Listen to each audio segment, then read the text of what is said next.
भारतीय वायुसेना के 2 उन्नत हेलीकॉप्टर मार्क 3 पुष्प वर्षा के लिए उपस्थित होते हुए यहाँ ऐतिहासिक लाल किले की प्राचीर के ठीक सामने कुछ ही क्षणों में वो पहुंचेंगे और पुष्प वर्षा करेंगे। यहाँ उपस्थित जन समूह के ऊपर विंग कमांडर अंबर अग्रवाल और स्क्वाड्रन लीडर हिमांशु शर्मा इन 2 हेलीकॉप्टर्स में उपस्थित, जिन्होंने हिंडन एयरबेस से उड़ान भरी है। उपस्थित जनसमूह आह्लादित है, प्रसन्न है। माननीय प्रधानमंत्री महोदय श्री नरेंद्र मोदी स्वयं अभिवादन कर रहे हैं इन एयर वॉरियर्स का, इन जांबाजों का, जिन्होंने देश की वायुसेनाओं की रक्षा करने में कोई कसर नहीं छोड़ी है। और यहाँ स्वाधीनता दिवस समारोह को एक पुष्पित कलेवर प्रदान करते हैं। The ceremonial red and gold flower petals being showered from the air warriors up in the sky. And here, the National Flag Guard marching off, commanded by Major Abhinav Detha.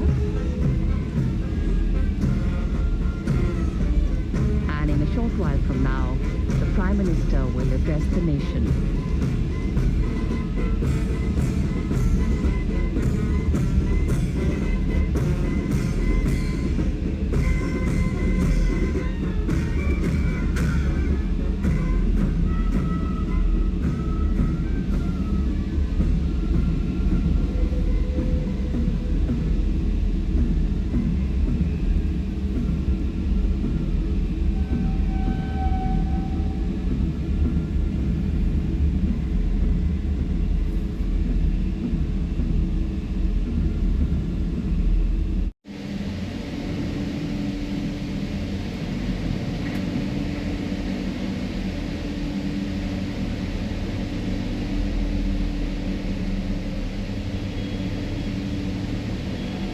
मेरे प्रिय 140 करोड़ परिवारजन,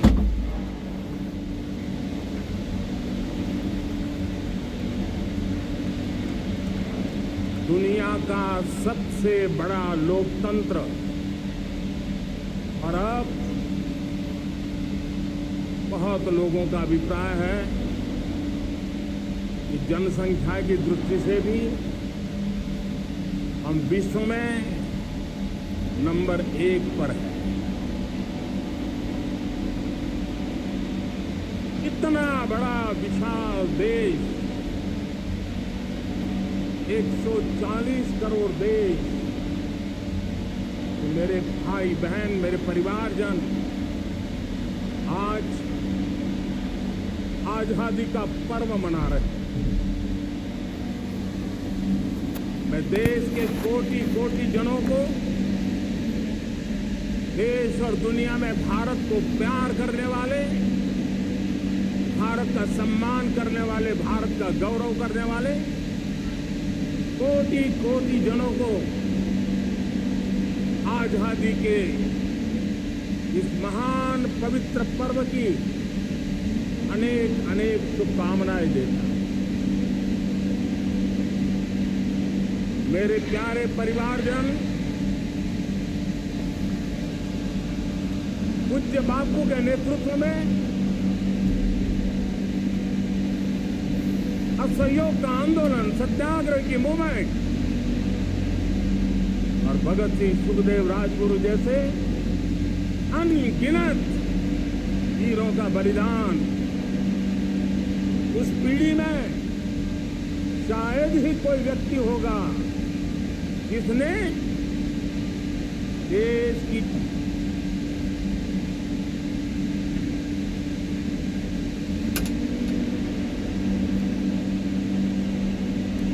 अपना योगदान न दिया। मैं आज देश की आजादी के जंग में जिन ने योगदान दिया, बलिदान दिए, त्याग किया है, तपस्या की है, उन सबको आदरपूर्वक नमन करता हूं उनका अभिनंदन करता हूं। आज 15 अगस्त महान क्रांतिकारी और अध्यात्म जीवन के ऋषितुल्य प्रणेता श्री अरविंदो की 150वीं जयंती पूर्ण हो रही है। ये वर्ष स्वामी दयानंद सरस्वती के 150वीं जयंती का वर्ष है। ये वर्ष रानी दुर्गावती के 500वीं जन्मशती का बहुत ही पवित्र अवसर है, जो पूरा देश बड़े धामधूम से मनाने वाला है। ये वर्ष मीराबाई भक्ति योग की सिरमौर मीराबाई के 525 वर्ष का भी ये पावन पर्व है। ये बार जो 26 जनवरी हम मनाएंगे वो हमारे गणतंत्र दिवस की 75वीं वर्षगांठ होगी। अनेक प्रकार से अनेक अवसर, अनेक संभावनाएं राष्ट्र निर्माण में जुटे रहने के लिए पल पल नई प्रेरणा, पल पल नई चेतना, पल पल सपने, पल पल संकल्प, शायद इससे बड़ा कोई अवसर नहीं होता। मेरे प्यारे परिवारजन, इस बार प्राकृतिक आपदा ने देश के अनेक हिस्सों में अकल्पनीय संकट पैदा किया। जिन परिवारों ने इस संकट में सहन किया है, मैं उन सभी परिवारजनों के प्रति अपनी संवेदना प्रकट करता हूं और राज्य केंद्र सरकार मिलकर के उन सभी संकटों से जल्दी से मुक्त होकर के फिर तेज गति से आगे बढ़ेंगे, ये विश्वास दिलाता हूं। मेरे प्यारे परिवारजनों, पिछले कुछ सप्ताह नॉर्थ ईस्ट में, विशेषकर मणिपुर में और हिंदुस्तान के भी अन्य कुछ भागों में, लेकिन विशेषकर मणिपुर में जो हिंसा का दौर चला, कई लोगों को अपना जीवन खोना पड़ा, मां बेटियों के सम्मान के साथ खिलवाड़ हुआ। लेकिन कुछ दिनों से लगातार शांति की खबरें आ रही हैं। देश मणिपुर के लोगों के साथ है। देश मणिपुर के लोगों को पिछले कुछ दिनों से जो शांति बनाए रखी है, उस शांति के पर्व को आगे बढ़ाए और शांति से ही समाधान का रास्ता निकलेगा। और राज्य और केंद्र सरकार मिलकर के उन समस्याओं के समाधान के लिए भरपूर प्रयास कर रही है, करती रही है। मेरे प्यारे परिवारजनों, जब हम इतिहास की तरफ नजर करते हैं, इतिहास में कुछ पल ऐसे आते हैं जो अपनी अमीर छाप छोड़ करके जाते हैं और उसका प्रभाव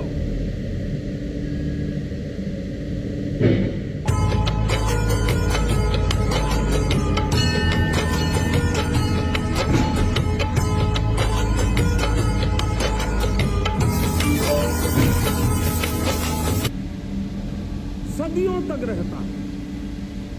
और कभी कभी शुरुआत में वो बहुत छोटा लगता है, छोटी सी घटना लगती है, लेकिन वो अनेक समस्याओं की जड़ बन जाती है। हमें याद है 1000-1200 साल पहले इस देश पर आक्रमण हुआ।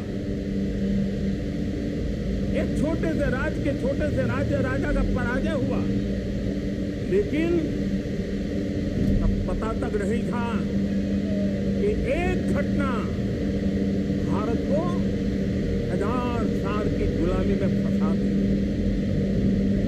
और हम गुलामी में जकड़ते गए, जकड़ते गए, जकड़ते गए। जो आया लूटता गया, जो जिसका मन चाहा हम पे आके सवार हो गया। कैसा विपरीत काल रहा होगा वो 1000 साल। मेरे प्यारे परिवारजनों, घटना छोटी क्यों न हो, लेकिन 1000 साल तक प्रभाव छोड़ते रहे। लेकिन मैं आज इस बात का जिक्र इसलिए करना चाहता हूं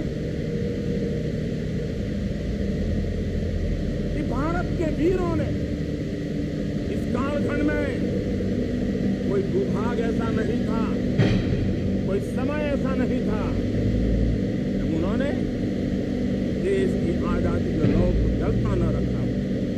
बलिदान की परंपरा 2011 में इसके बाद होने के लिए खड़ी हुई थी, जंजीरों को झकझोर रही और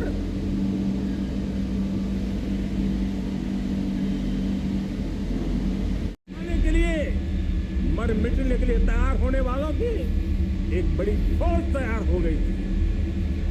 जेलों में जवानी खपाने वाले अनेक महापुरुष हमारे देश की आजादी को, गुलामी की बेड़ियों को तोड़ने के लिए लगे हुए।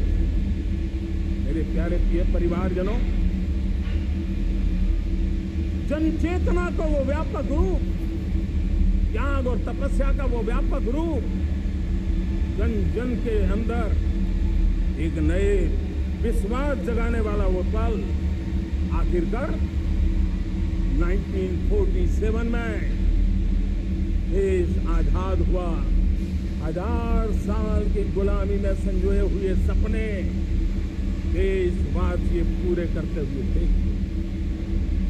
साथियों, मैं 1000 साल पहले की बात इसलिए कह रहा हूं, मैं देख रहा हूं फिर एक बार देश के सामने एक मौका आया।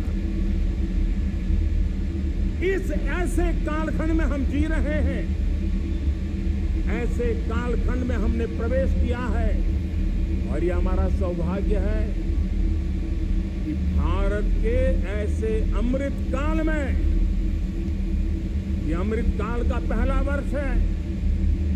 या तो हम जवानी में जी रहे हैं या हम मां भारती की गोद में जन्म ले चुके हैं। और ये कालखंड, मेरे शब्द लिख करके रखिए मेरे प्यारे परिवारजनों, इस कालखंड में जो हम करेंगे, जो कदम उठाएंगे, जितना त्याग करेंगे, तपस्या करेंगे, सर्वजन हिताय सर्वजन सुखाय, एक के बाद एक फैसले लेंगे, आने वाले 1000 साल का देश का स्वर्णिम इतिहास उससे अंकुरित होने वाला है। इस कालखंड में होने वाली घटनाएं आगामी 1000 साल के लिए इसका प्रभाव पैदा करने वाली है।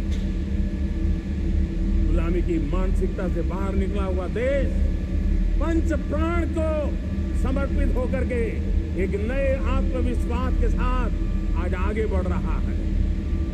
नए संकल्पों को सिद्ध करने के लिए वो जी जान से जुड़ रहा है। मेरी भारत माता, जो कभी ऊर्जा का सामर्थ्य था लेकिन राख के ढेर में दबी पड़ी थी, वो भारत माँ 140 करोड़ देशवासियों के पुरुषार्थ है, उनकी चेतना से, उनकी ऊर्जा से फिर एक बार जागृत हो चुकी है। मां भारती जागृत हो चुकी है और मैं साफ देख रहा हूं दोस्तों, यही कालखंड है। पिछले 9-10 साल हमने अनुभव किया है विश्व भर में भारत की चेतना के प्रति, भारत के सामर्थ्य प्रति एक नया आकर्षण, नया विश्वास, नई आशा पैदा हुई और ये प्रकाश पुंज भारत से उठा है, वो विश्व को उसमें अपने लिए ज्योति नजर आ रही है। विश्व को एक नया विश्वास पैदा हो रहा है। हमारा सौभाग्य है, कुछ ऐसी चीजें हमारे पास हैं, हमारे पूर्वजों ने हमें विरासत में दी और वर्तमान कालखंड ने गढ़ी है। आज हमारे पास डेमोग्राफी है, आज हमारे पास डेमोक्रेसी है, आज हमारे पास डाइवर्सिटी। डेमोग्राफी, डेमोक्रेसी और डाइवर्सिटी की ये त्रिवेणी भारत के हर सपने को साकार करने का सामर्थ्य रखती है। आज पूरे विश्व में लोग वहां देशों की उम्र ढल रही, ढलाव पर है, तो भारत युवान की तरह ऊर्जावान होकर के बढ़ रहा है। कितने बड़े गौरव का कालखंड है कि आज 30 साल की कम आयु की जनसंख्या दुनिया में सर्वाधिक कहीं है, ये मेरे भारत मां की गोद में है, ये मेरे देश में है। और 30 साल से कम उम्र की नौजवान हो मेरे देश के पास हो, कोटि कोटि भुजाएं हो, कोटि कोटि मस्तिष्क हो, कोटि कोटि सपने, कोटि कोटि संकल्प हो। भाइयों बहनों, मेरे प्रिय परिवारजनों, हम इच्छित परिणाम प्राप्त करके रह सकते हैं। मेरे प्यारे परिवारजनों, देश का भाग्य ऐसी घटनाएं बदल देती है, ये सामर्थ्य देश के भाग्य को बदल देता है।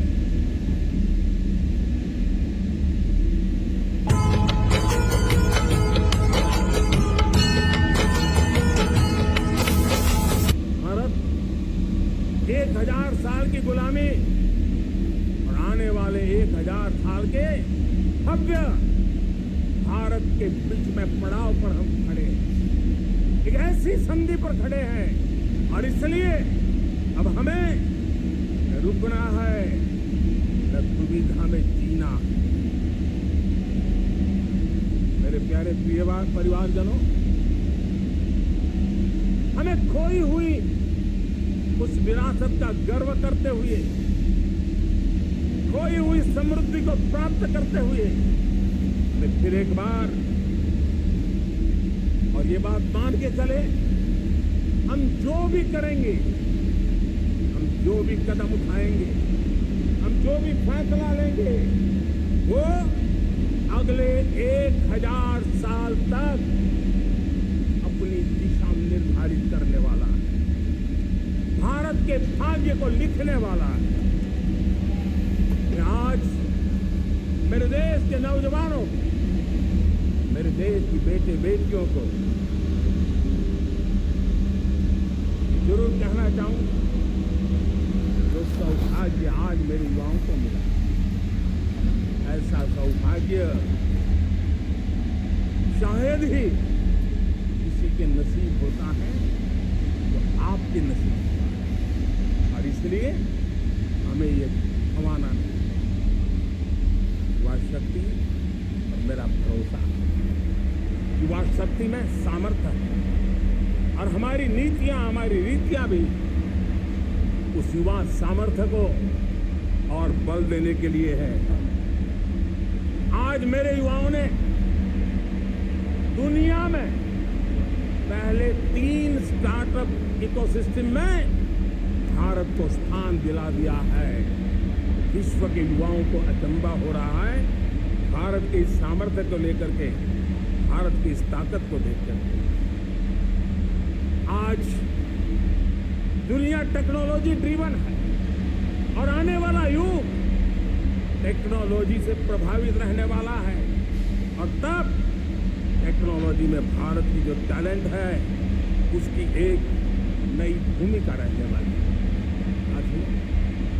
मैं पिछले दिनों G20 समिट में बाली गया, और बाली में दुनिया के समृद्ध देश, दुनिया के विकसित देश भी, उनको दुखिया मुझे भारत की डिजिटल इंडिया की सफलता के लिए बारीकियों से जानने के लिए इच्छुक, हर कोई इसका सवाल पूछता था।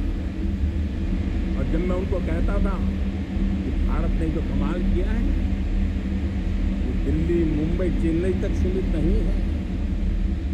भारत में जो कमाल कर रहा है, मेरे टीयर 2, टीयर 3 सिटी के युवा भी आज मेरे देश का भाग्य गढ़ रहे हैं। छोटे छोटे स्थान के मेरे नौजवान, और मैं आज बड़े विश्वास से कहता हूं, देश का ये जो सामर्थ्य नया नजर आ रहा है, और इसलिए मैं कहता हूं, हमारे छोटे शहर आकार और आबादी में छोटे हो सकते हैं। ये हमारे छोटे छोटे शहर, हमारे कस्बे आकार और आबादी में छोटे हो सकते हैं, लेकिन आशा और आकांक्षा, प्रयास और प्रभाव किसी से कम नहीं है। वो सामर्थ्य उनके अंदर है। नए ऐप, नए सॉल्यूशन, टेक्नोलॉजी डिवाइस, खेलों की दुनिया को कौन बच्चे हैं क्योंकि झोंपड़ी से निकले हुए बच्चे आज खेलों की दुनिया में पराक्रम होते हैं। छोटे छोटे गांव के, छोटे छोटे कस्बे के नौजवान, हमारी बेटे बेटियां आज कमाल दिखा। अब देखिए, मेरे देश की 100 जितनी स्कूल ऐसी हैं जहां के बच्चे सैटेलाइट बना करके सैटेलाइट छोड़ने की तैयारियां कर रहे हैं। आज हजारों टिंकरिंग लैब नए वैज्ञानिकों का गर्भाधान कर रही है। आज हजारों टिंकरिंग लैब लाखों बच्चों को साइंस और टेक्नोलॉजी के राह पर आगे बढ़ने के लिए प्रेरणा दे रही है। मैं मेरे देश के नौजवानों को कहना चाहता हूं, अवसरों की कमी नहीं है। आप जितने अवसर चाहेंगे, ये देश आसमान से भी ज्यादा अवसर आपने देने का सामर्थ्य रखता है। मैं आज लाल किले की प्राचीर से मेरे देश की माताओं, बहनों, मेरे देश की बेटियों हृदय से अभिनंदन करना चाहता हूं। देश आज जब पहुंचा है, अब विशेष शक्ति जुड़ रही है मेरी माताओं बहनों के सामर्थ्य। आज देश प्रगति की राह पर चल पड़ा है, तो मैं मेरे किसान भाई बहनों का भी अभिनंदन करना चाहता हूं। ये आप ही का पुरुषार्थ है। टिंकरिंग लैब लाखों बच्चों को साइंस और टेक्नोलॉजी के राह पर आगे बढ़ने के लिए प्रेरणा दे रहे हैं। मैं मेरे देश के नौजवानों को कहना चाहता हूं, अवसरों की कमी नहीं है।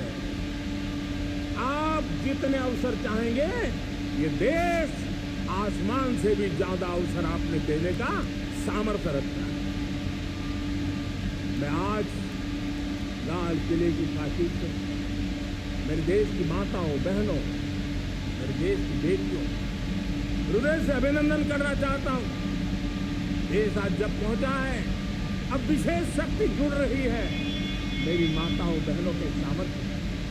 आज देश प्रगति की राह पर चल पड़ा है, तो मैं मेरे किसान भाई बहनों का भी अभिनंदन करना चाहता हूं। ये आप ही का पुरुषार्थ है, ये आप ही का परिश्रम है।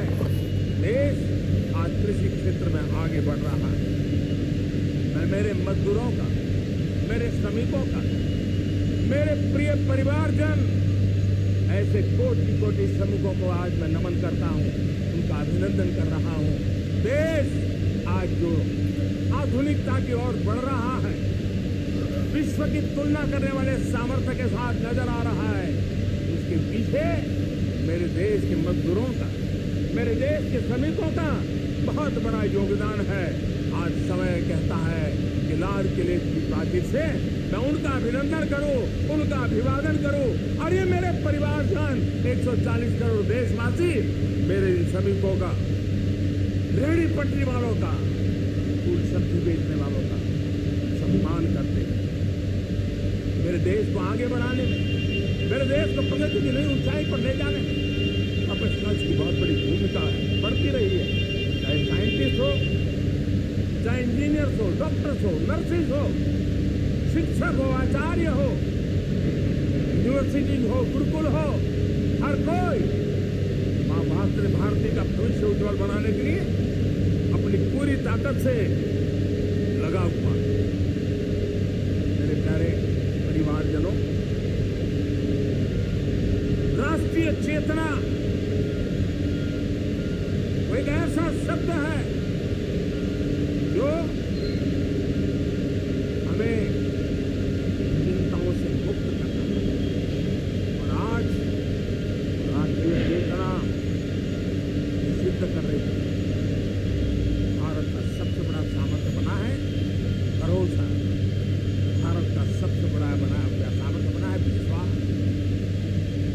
जन जन में हमारा विश्वास, जन जन का सरकार पर विश्वास, जन जन का देश के उज्जवल भविष्य पर विश्वास और विश्व का भी भारत के प्रति विश्वास। हर दिन लाखों के कैश, 2 मिनट में विड्रॉल और 0 फ्रॉड की गारंटी।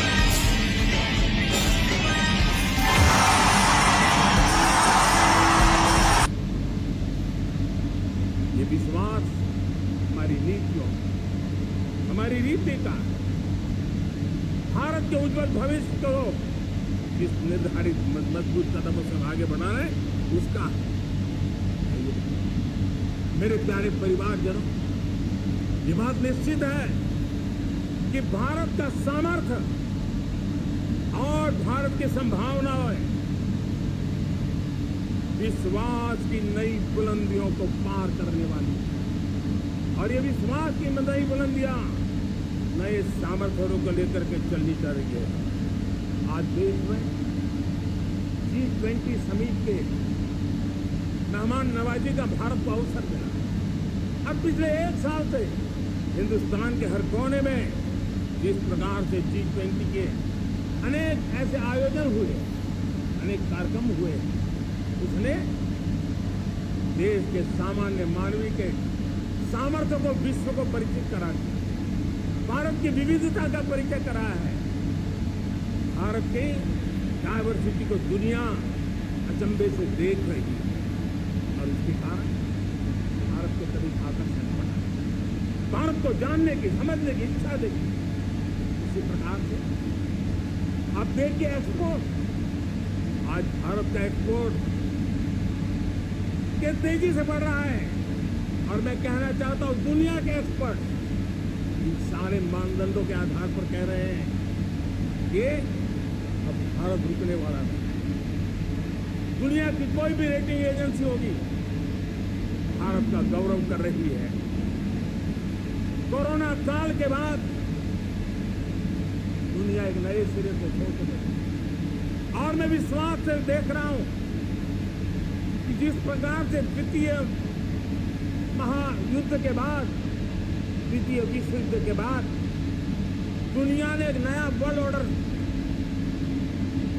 आकार लिया था, मैं साफ साफ देख रहा हूं कि कोरोना के बाद एक नया विश्व ऑर्डर, एक नया ग्लोबल ऑर्डर, एक नया जियो पॉलिटिकल इक्वेशन, ये बहुत तेजी से आगे बढ़ रहा है। जियो पॉलिटिकल इक्वेशन की सारे व्याख्याएं बदल रही है, परिभाषाएं बदल रही है। और मेरे प्यारे परिवारजनों, आप गौरव करेंगे। बदलते हुए विश्व को शेप देने में आज मेरे 140 करोड़ देशवासियों, आपका सामर्थ्य नजर आ रहा है। आप निर्णायक मोड़ पर खड़े हैं। और कोरोना काल में भारत ने जिस प्रकार से देश को आगे बढ़ाया, दुनिया ने हमारे सामर्थ्य को देखा।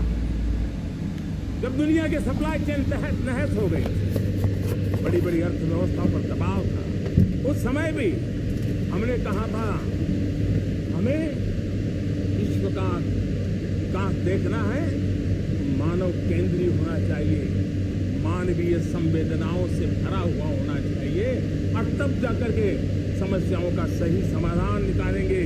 और कोविड ने हमें सिखाया है या हमें मजबूर किया है, लेकिन मानवीय संवेदनाओं को छोड़ करके हम विश्व का कल्याण नहीं। आज भारत ग्लोबल साउथ की आवाज बन रहा है। भारत की समृद्ध विरासत आज दुनिया के लिए एक अवसर बन रहा है। Global economy, global supply chain में भारत की हिस्सेदारी, मैं पक्का विश्वास से कहता हूं, आज जो भारत में परिस्थिति पैदा हुई, आज जो भारत ने कमाया है, वो दुनिया में स्थिरता की गारंटी लेकर आया है। अब न हमारे 140 करोड़ मेरे परिवारजनों के मन में और न ही दुनिया के मन में कोई इप्स है, कोई बट्स है। विश्वास बन चुका है। मेरे प्यारे देशवासियों, गेंद हमारे पकड़ में है। हमें अवसर जाने नहीं देना, हमें मौका छोड़ना नहीं चाहिए। भारत में मैं मेरे देशवासियों का इसलिए भी अभिनंदन करता हूं कि मेरे देशवासियों में एक निर्चीर विवेक का सामर्थ्य है,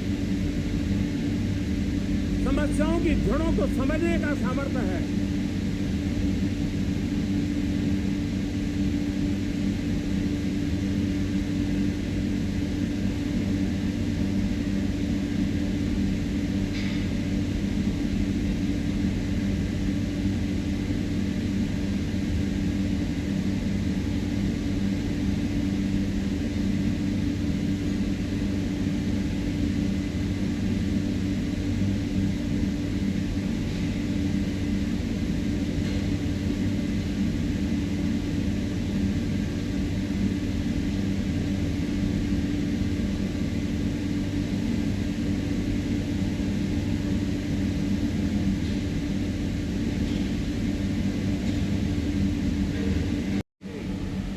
में आग मिला करके तीन बुराइयों से लड़ना बहुत समय की मांग है।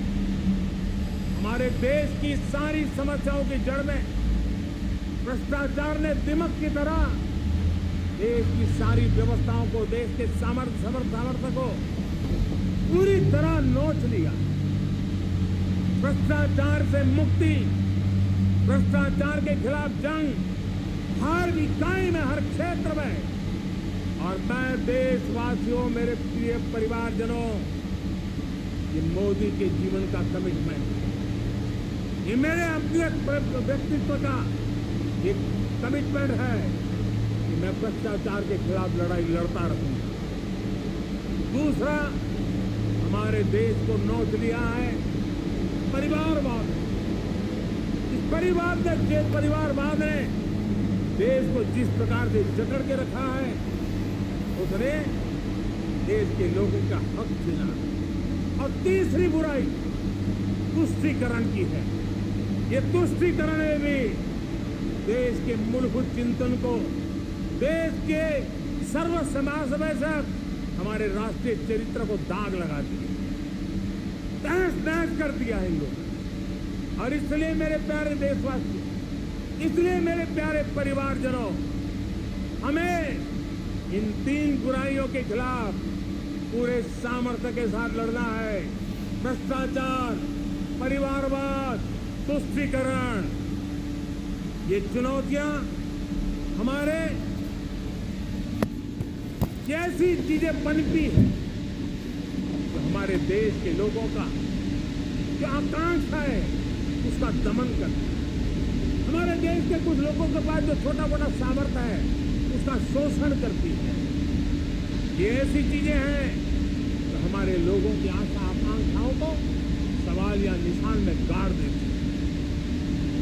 हमारे गरीब हो, हमारे दलित हो, हमारे पिछड़े हो, हमारे पसमानदा हो, हमारे आदिवासी भाई बहन हो, हमारी माताएं बहनें हो, हमने सबने उनके हकों के लिए इन तीन बुराइयों से मुक्ति पानी। हमें भ्रष्टाचार के खिलाफ एक नफरत का माहौल बनाना। जैसे गंदगी हमें नफरत पैदा करती है ना मन में, गंदगी पसंद नहीं है, ये सार्वजनिक जीवन की इससे बड़ी कोई गंदगी नहीं है।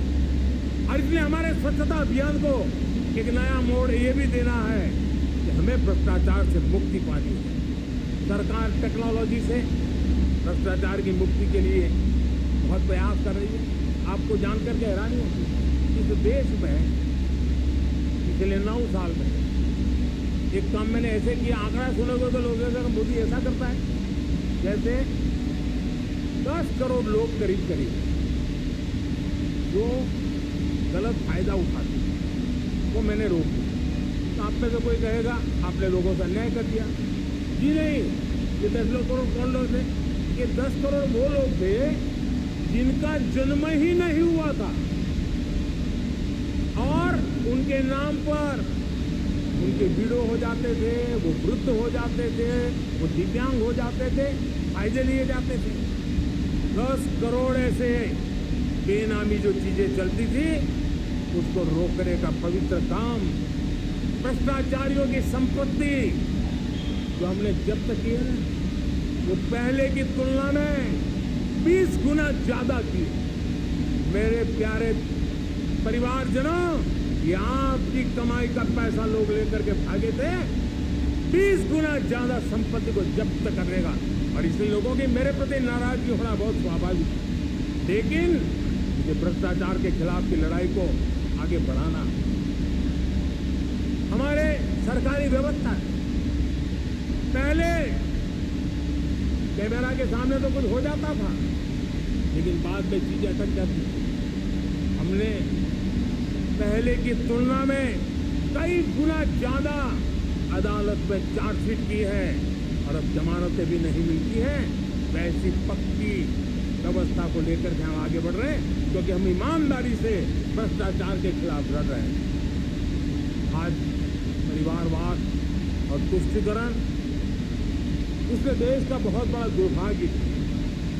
अब लोकतंत्र में ये कैसे हो सकता है कि पॉलिटिकल पार्टी, और मैं विशेष बल दे रहा हूं पॉलिटिकल पार्टी, आज मेरे देश के लोकतंत्र में एक ऐसी विकृति आई है जो कभी भारत के लोकतंत्र को मजबूती नहीं दे सकती। और वो क्या है? वो बीमारी परिवारवादी पार्टी। और उनका तो मंत्र क्या है? Party of the family, by the family and for the family.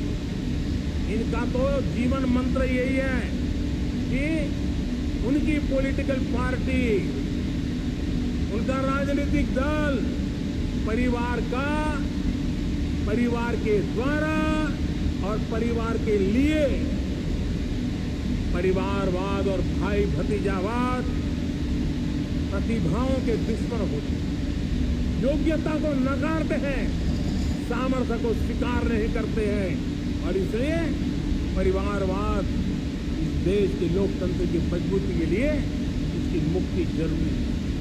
सर्वजन हिताय सर्वजन सुखाय, हर किसी को हक मिले इसलिए, और सामाजिक न्याय के लिए भी ये बहुत जरूरी है।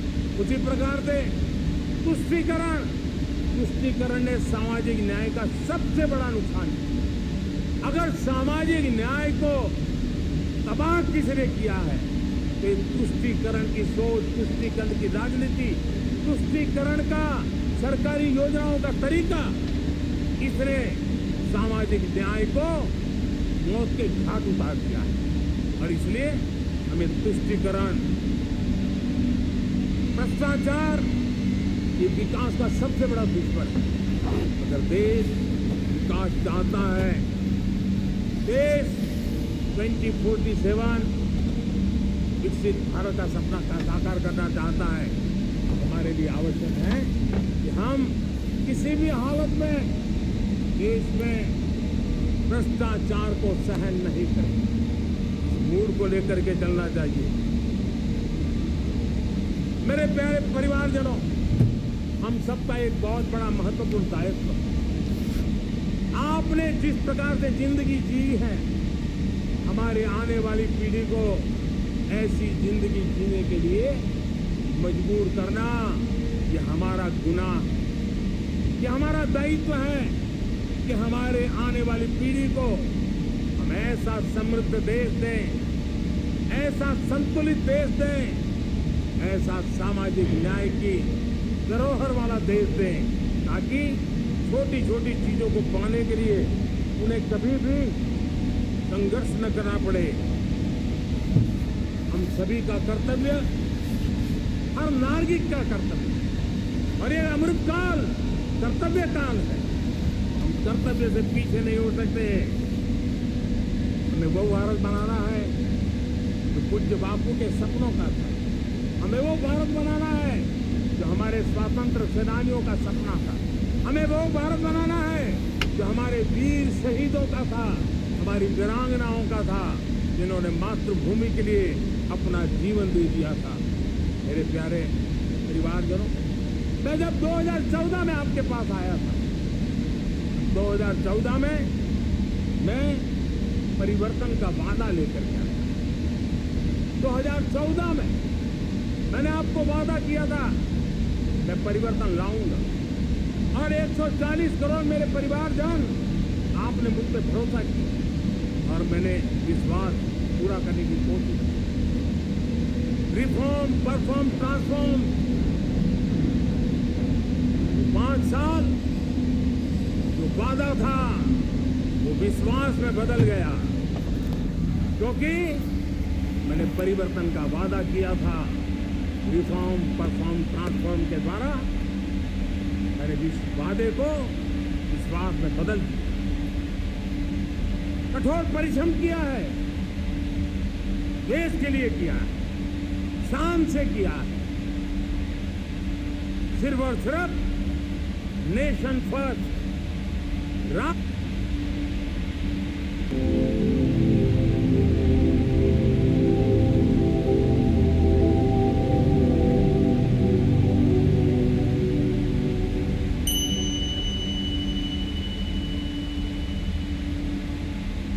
सर्वोपरि इस भाव से किया है। 2019 में परफॉर्मेंस के आधार पर आप सबने मुझे फिर से आशीर्वाद दिया। परिवर्तन का वादा मुझे ले आया, परफॉर्मेंस मुझे दोबारा ले आया, और आने वाले 5 साल वो देश के लिए मरने के लिए मौका नहीं छोड़ते थे, लेकिन हमारे नसीब में देश के लिए मरने का मौका नहीं है, मौका नहीं है। लेकिन हमारे लिए देश के लिए जीने का ये इससे बड़ा कोई अवसर नहीं। हमें पल पल देश के लिए जीना है। इसी संकल्प के साथ इस अमृत काल में 140 करोड़ देशवासियों के सपने संकल्प भी बनाने हैं। 140 करोड़ देशवासियों के संकल्प को सिद्धि में भी परिवर्तित करना है, और 2047 का जब तिरंगा झंडा फहर